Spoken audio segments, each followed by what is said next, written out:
Oh, my friend is on.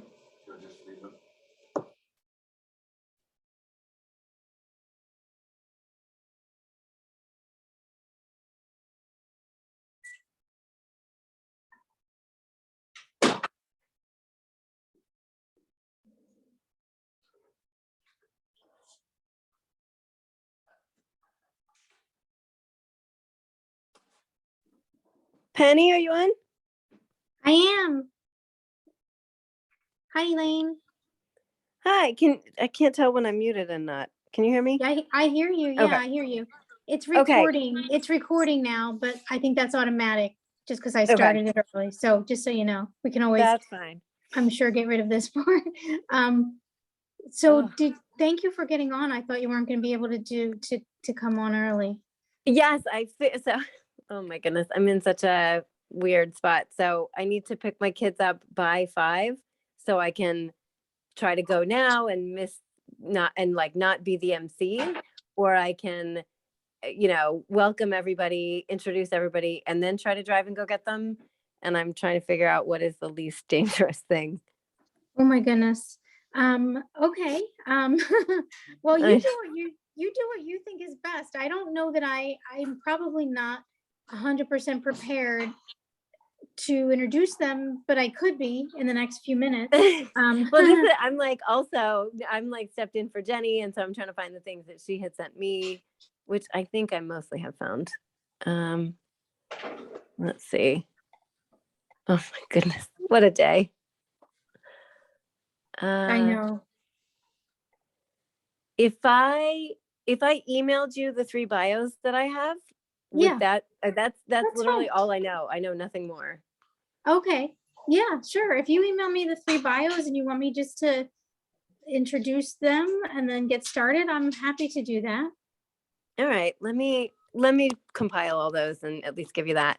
And then I think we never got a Philadelphia speaker, so I think all we have is just some notes from Angela Steele, who also can't join. It was sort of like a lot of people couldn't join. So, Oh, okay. but I'll send you what I've got. At least let me do that. Okay. What a day. Okay. Yeah, because there's a few people in the waiting room, so I'm gonna okay, you go ahead. I'll let them in. Okay. Hi, and just really fast, this is Jessica Perry. My box is showing up as iPad, and I don't know how to fix it, but I just wanted to let you know that this is Jessica. Oh, okay, thanks, Jessica. Hi, it's Penny. I did see the iPad, and I'm on an iPad too, so I was thinking maybe it was mine, but it's yours. Yeah, I had the issue earlier today on another Zoom meeting. We're not set up for Zoom very well at the agency, where we use WebEx, and whenever I get on Zoom, sometimes it lets me change it and sometimes it doesn't, but today it hasn't allowed me to change it. Oh, technology. Hi there, I'm Evan from the URA. Hi, Evan. I'm Penny from Women in Housing Finance. I think I might be the MC today. We have a few people that have some last minute type conflicts. So. Okay, well, nice to meet you. Me too. We'll just give everybody a few minutes.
Okay, Penny, I've sent you 2 emails that hopefully help. Okay, thanks.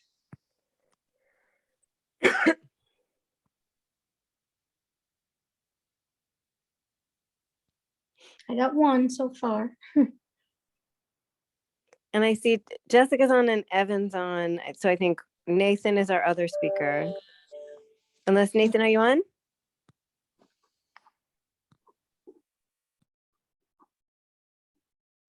Okay, that's fine. We're all early still, so.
Did the second email come through, Penny? Yep, I have the bios. Yep, Wonderful, thank you. I'm still on, but just wanted to make sure you have everything. And if you can MC, I think that's probably smoother. sure.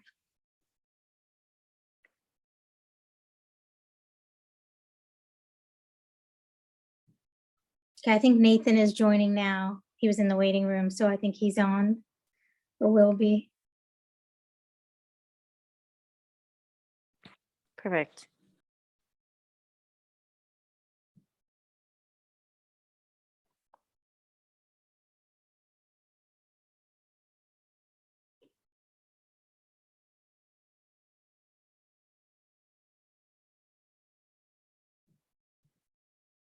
Hi, everybody. It's Penny in Dictor. Just wanted to welcome everybody. We're going to give everybody just a few minutes to join, and then we'll get started.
Hi, for those of you just joining, I'm Penny from Women in Housing and Finance, and we're just giving everybody a minute or two more to join in because we're just a couple minutes past 4:30. So we will just hang tight, and in just another minute or so, I'll introduce the speakers and we can get started.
Okay, it's about 5 minutes past 4:30, so I'm thinking some more people may trickle in, but I guess we'll get started.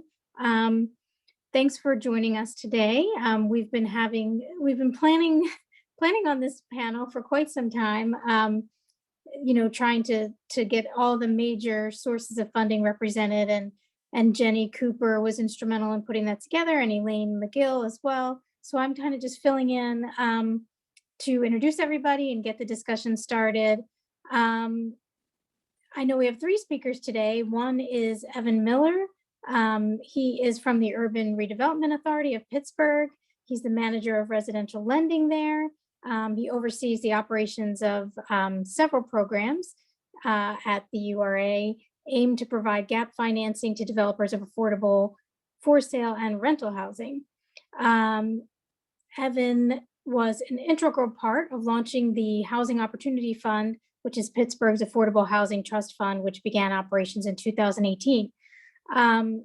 So we have Evan from the URA, we have Nathan Wetzel, who is the manager of Housing and Human Services Division of the Allegheny County Department of Economic Development. The department administers grant funds awarded from the U.S. Department of Housing and Urban Development within Allegheny County. We also have Jessica Perry, who is the Director of Development for the Pennsylvania Housing Finance Agency, and she manages the multifamily development functions related to both the tax credit as well as PHFA's loan resources. So we have three great sources. We do not have anyone from the city of Philadelphia, but we do have some materials with summaries that we will post on our website along with the recording of this presentation. So if it really matters who starts, if anyone has an opinion on that, let me know. But if not, I guess I was just going to start at the top with Evan to get the perspective on what's available in the programs of the URA of Pittsburgh. So hand it over to Evan. Sure. Thank you for having us and for organizing this panel. So my name is Evan Miller. I'm the manager of residential lending at the URA, and I've been with the URA for maybe a little over 7 years now, and am situated in our residential lending unit. And so the URA overall, just for a little bit of background, is the city of Pittsburgh's economic development agency. Overall purpose of the organization is to expand the city of Pittsburgh's tax base, increase the livability and vitality of the neighborhoods of Pittsburgh. And the URA does that through several different arms. And so there's a small business lending unit. We have a just full-on economic development group that works on all types of different types of projects. An engineering and construction department, which would help with any of the public infrastructure that the URA gets involved with. And then we have a residential and consumer lending department. And the consumer side of that, we help low-income homeowners, renters, people across the board, consumer-facing products, whether it be loans, grants of different types through various programs, which I know is not the focus of this seminar, but if anyone has any questions, happy to answer those as well. But the residential lending side, we really focus on rental and for sale housing, and operate two main programs. One is called the Rental Gap Program, and as the name is meant to support rental housing and specifically help to close the gap on projects that have some amount of affordability for households at or below 60% of the area median income. And this program combines local, state, and federal sources as they are available, and kind of gets them out the door in an appropriate fashion for whatever project it is that we are funding. And so typically the URA is working with projects as they're getting ready to maybe enter into a low-income housing tax credit funding round, or just inception overall. So really, we know about projects for a year, sometimes more, before they're actually shovel ready and gonna be closing. And we just kind of have to shuffle around our different sources to figure out what sources are applicable for what projects, the different AMIs that the projects serve. And we have a rolling RFP we try to keep open as much as possible for this rental gap program, where any development team would submit their project's information, and we would begin the underwriting process and take it to our various boards for approvals. Oftentimes that money goes out in the form of loans, either cash flow loans that are repaid annually based on a percentage of cash flow that we define in our notes, or as an amortizing loan, and that all gets kind of hashed out during our underwriting process and before we make a commitment, and definitely before we would close. And a lot of the projects that we get involved with, the URA is not the only funder. There's a bank involved. A lot of times there's low-income housing tax credits involved. PHFA's FAIR program, as well as often seen. The Federal Home Loan Bank Affordable Housing Program is a common source that gets paired with the URA's rental gap program. And so we really see ourselves as a bigger or a smaller piece of a bigger picture in trying to bring these projects to fruition. And so average awards for that program, I would say, range from around 400,000 to about like 1.25 million, which is our cap for projects. So it really kind of speaks to the variety of the projects that we do have. Some are as small as 4 units and some are as large as 200 units. So the program really aims to fit all types of multifamily development that we do see going on in the city. So I'll leave it there with the rental gap program, but I will elaborate a little bit on our for sale development program, which covers obviously for sale housing, and that we work mostly with nonprofit developers, CVCs, community land trusts throughout the city of Pittsburgh, to basically help bridge the gap between the total acquisition and rehab or new construction costs of single family homes and then what an affordable sales price is. And so we often do that by providing grant financing for the project so that the sales price can be at a price that's affordable to households, typically at or below 80% of the area median income. And in exchange for that grant financing, we enforce long-term affordability. Again, this can kind of vary on the source, whether it's local, state, or federal, but ranging anywhere from 15 years to 99 years. And basically that would dictate that down the road, if the homeowner were to want to sell the home, it would have to be sold affordably to a household at an affordable sales price to a household at or below 80% of the area median income in whatever year it is that unit is being sold.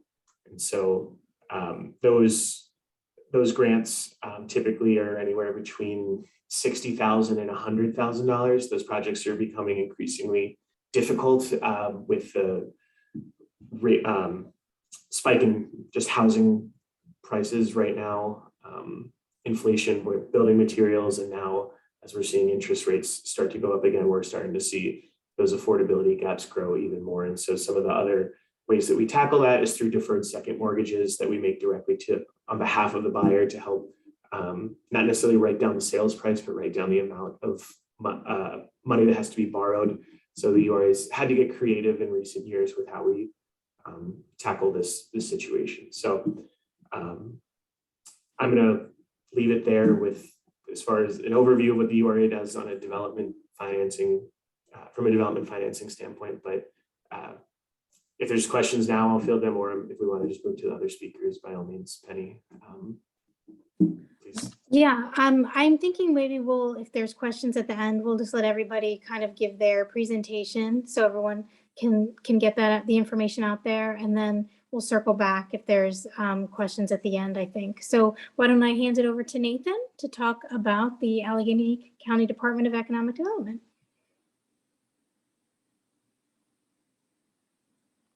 Oh, you're muted still. There you go. I'm Nathan Wetzel, Allegheny County Economic Development. We do a lot of the same sorts of things that the URA does.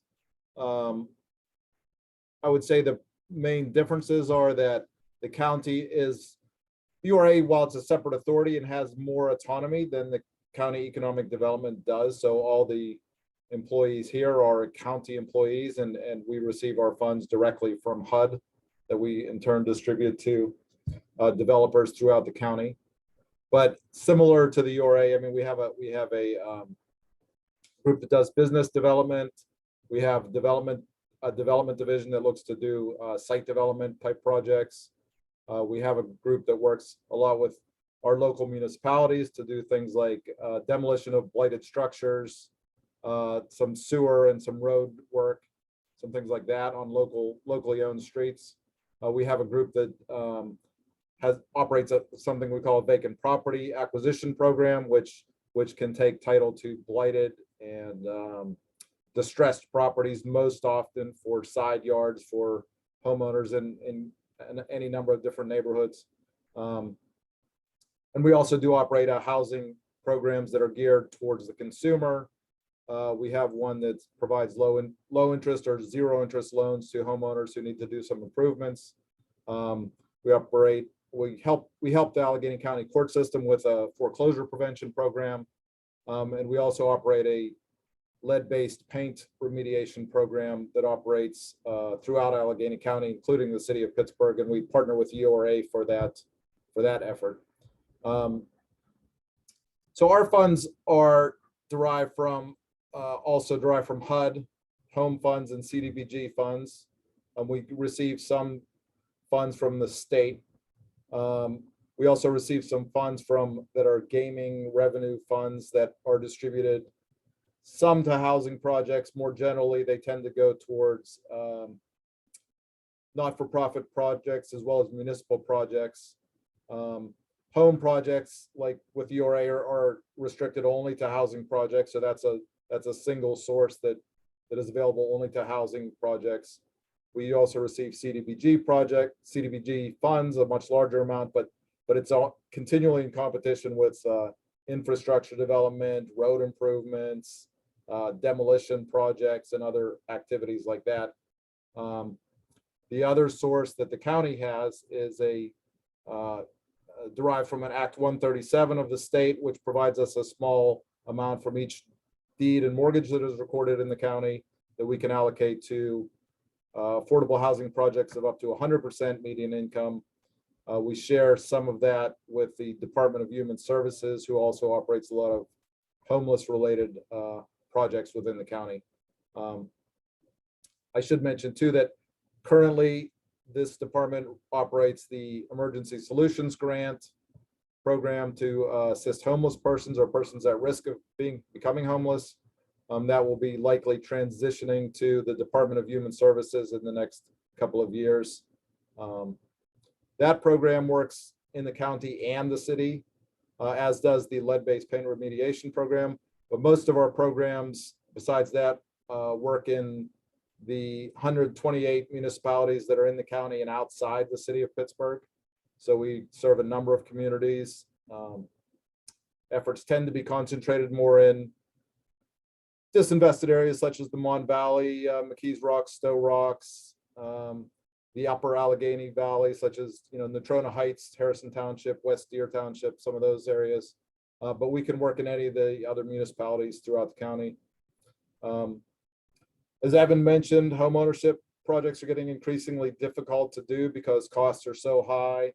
Some of the funding guidelines from HUD now require that sales take place within a certain period of completion, which scares off some of the developers.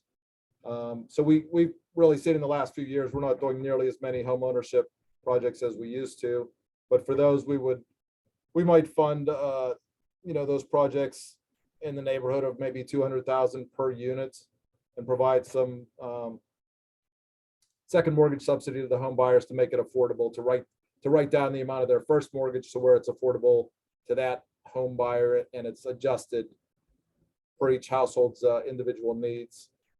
Most of the rental, if probably 90% of the rental we do, is in partnership with PHFA and it supports tax credit related projects. Again, just the per unit costs are such that otherwise our funds are stretched pretty thin and we don't get many units per our dollar. Those are in a range of communities. There are senior projects as well as multifamily, just, you know, general occupancy, some special needs, but not a lot.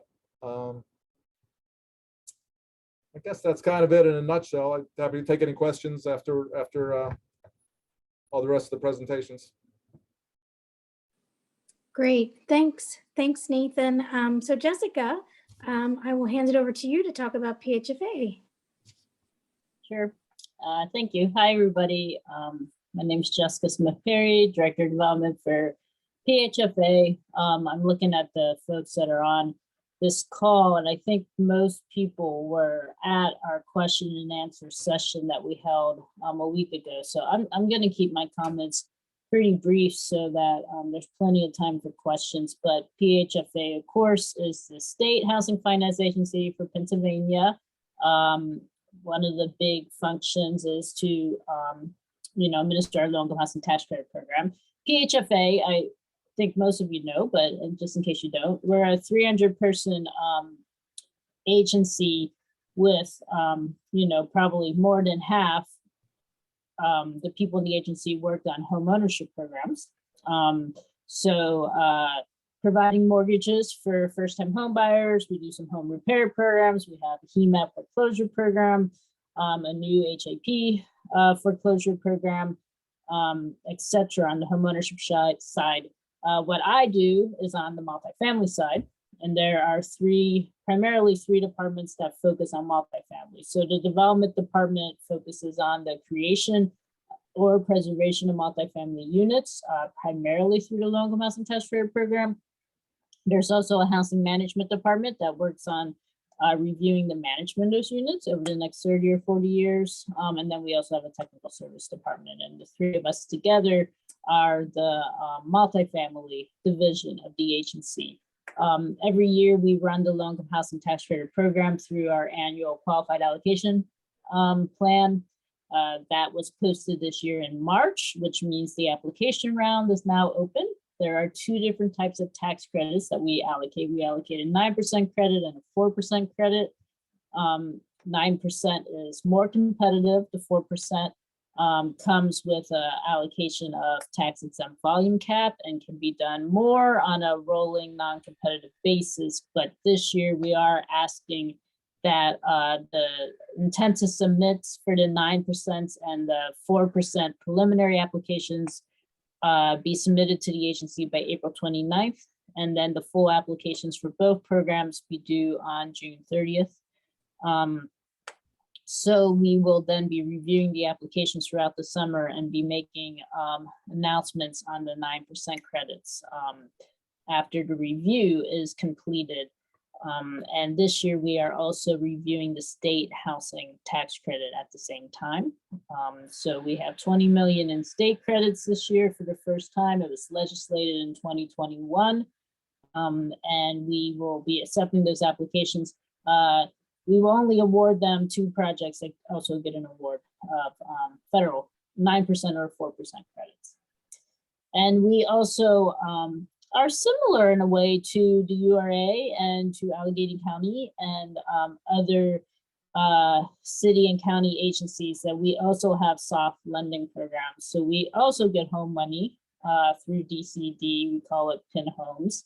And because there are wonderful agencies like the URA and Allegheny County that have home money in what's called participating jurisdictions, like Pittsburgh, Allegheny County, Philadelphia, and some of the larger counties like York or Lancaster, those are participating jurisdictions.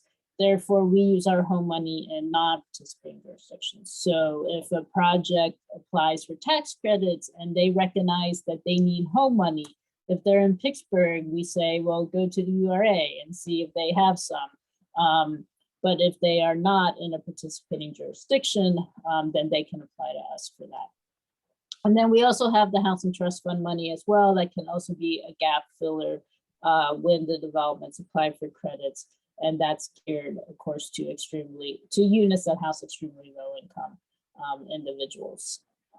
And then a lot of people have been asking, due to COVID, we do have a source called CCRP, the Construction Cost Relief Program, which was legislated last July and is used to help fill gaps that are caused by material price increases due to COVID and/or equity price decreases due to COVID.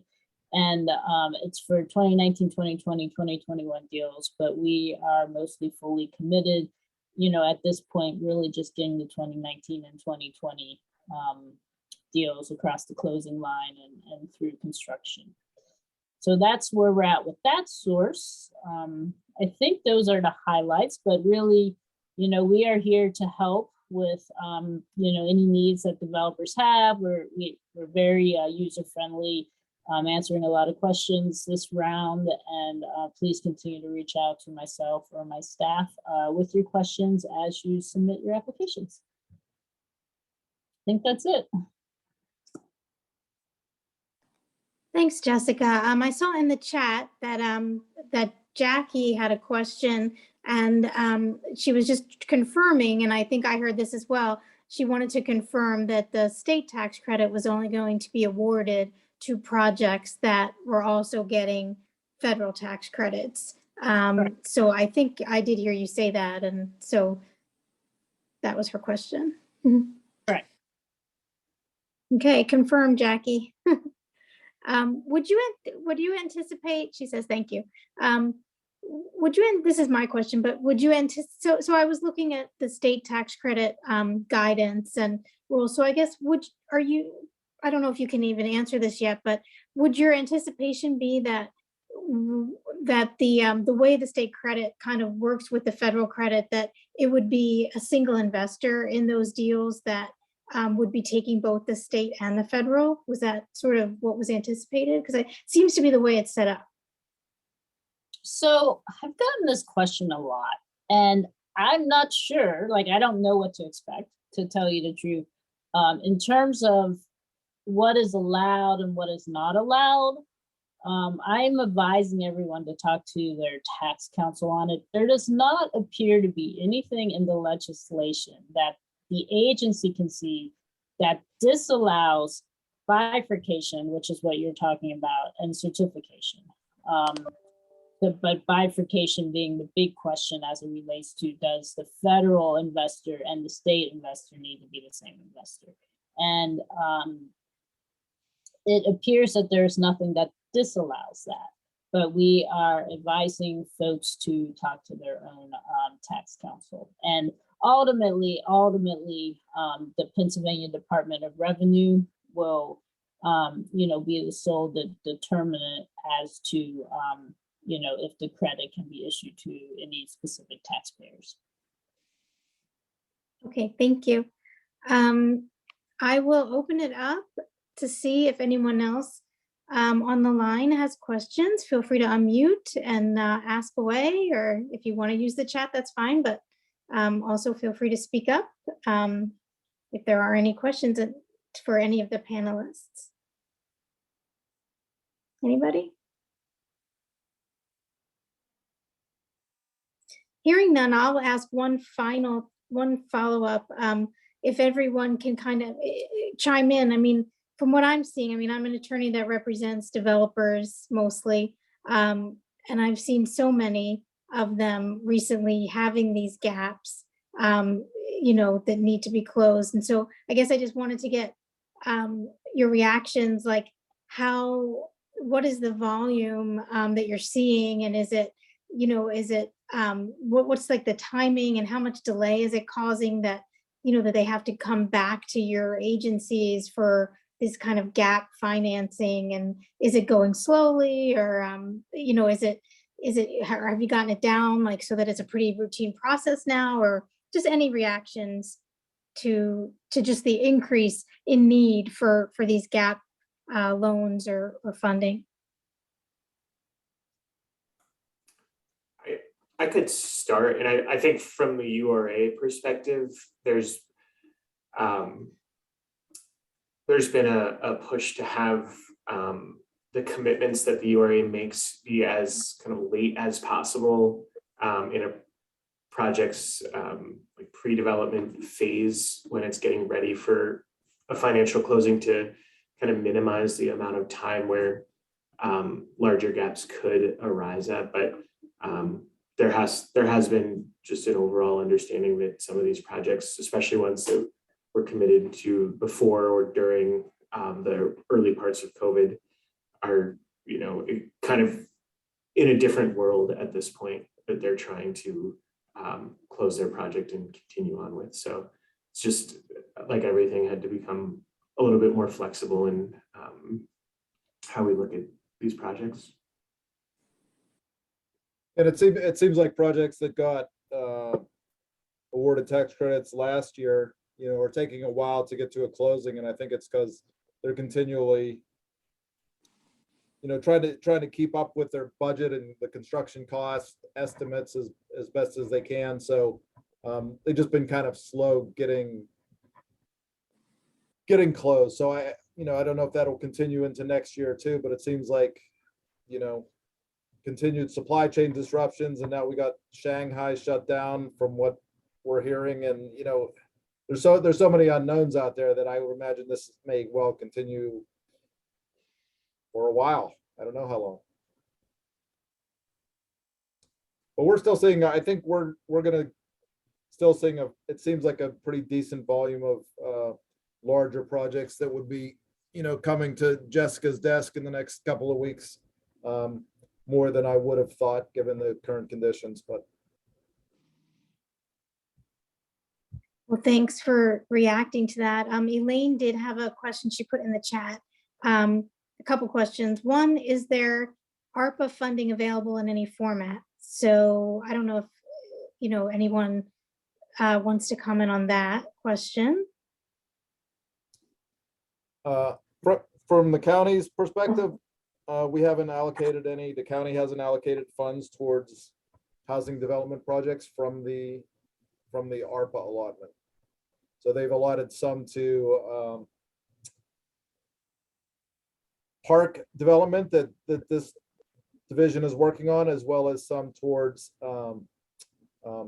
site development, but that's really geared more towards commercial industrial uses. So in terms of straight housing, not at this point. In Pittsburgh, at the URA specifically, we don't have any ARPA funded programs currently up and running. There was a sizable chunk of ARPA funds that were carved out for the URA by the past mayoral administration, but there's been an administration change, and I think their support still is firmly behind affordable housing, but it has just slowed down the process of the mechanics of the URA receiving these ARPA funds from the city. So we plan to do that. And it does kind of go into another question that was asked about particular programs for populations that could be experiencing homelessness or things of that nature. And I believe that some of the ARPA funding that is expected to come to the URA is home funded and specifically meant to target populations at risk of homelessness. So there will be at some point in the future funding that's programmed specifically to target that type of population. Yeah,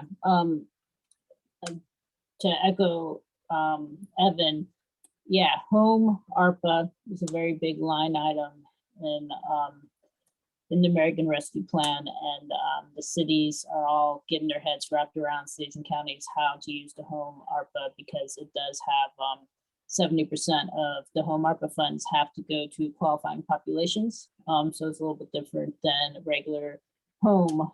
Additionally, the agency PHFA we're in the process of talking to DCD. DCD also has, you know, very large allocation of home ARPA as well. So there'll be more to come, I think, in future, you know, months about how home ARPA dollars will be deployed across the Commonwealth.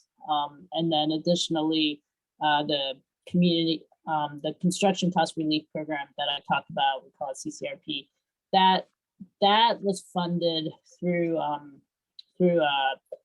different part of the American Rescue Act. It was funded through Pennsylvania's own like revenue replacement funding. It was not funded through a housing line item in the American Rescue Act, but it is technically ARPA funding.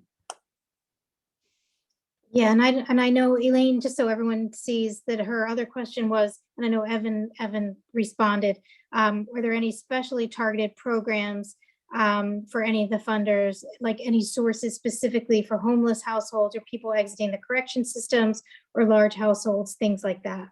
So I don't know if anyone else has any specifically funded programs. I to mean, mention. those are some of the definitions with home ARPA.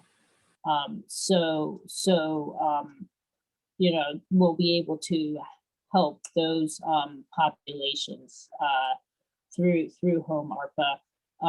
Additionally, if you've not done so already, I encourage you to look at the agency's QAP this year, because we are identifying, we're putting an emphasis on projects with supportive services for varying different types of populations, but supportive services, they can get higher cap and credits for those types of projects, and there is a set aside for that.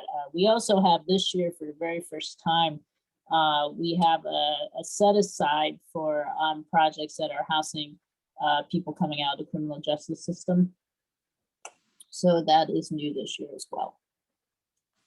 Great. Thanks, Elaine, for the question. So anyone else have any final questions before we let our panel go? Anybody? Oh, let's see, last one. Let's see what she has. Last one, are there any programs for affordable home ownership projects?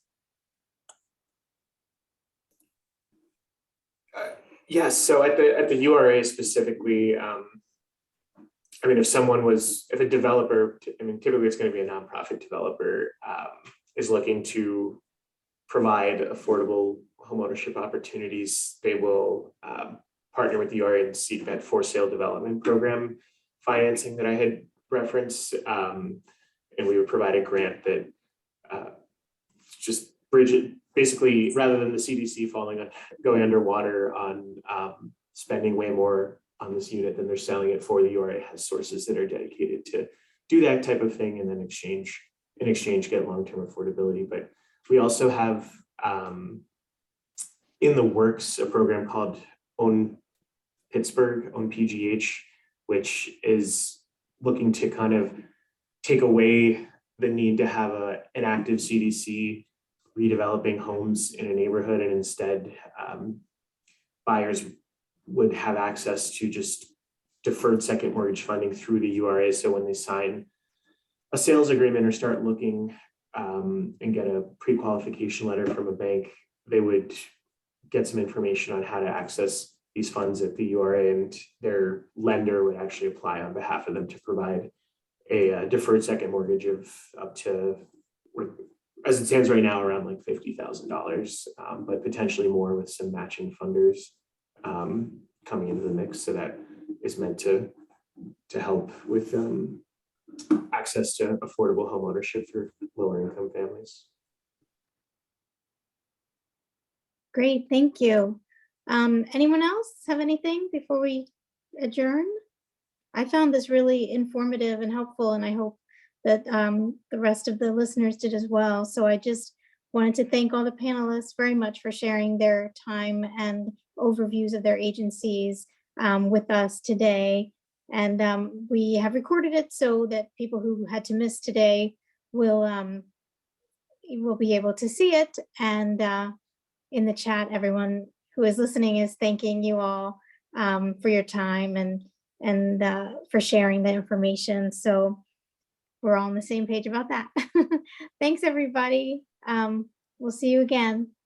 Thank you. Thank you. Take care. Bye. Bye-bye.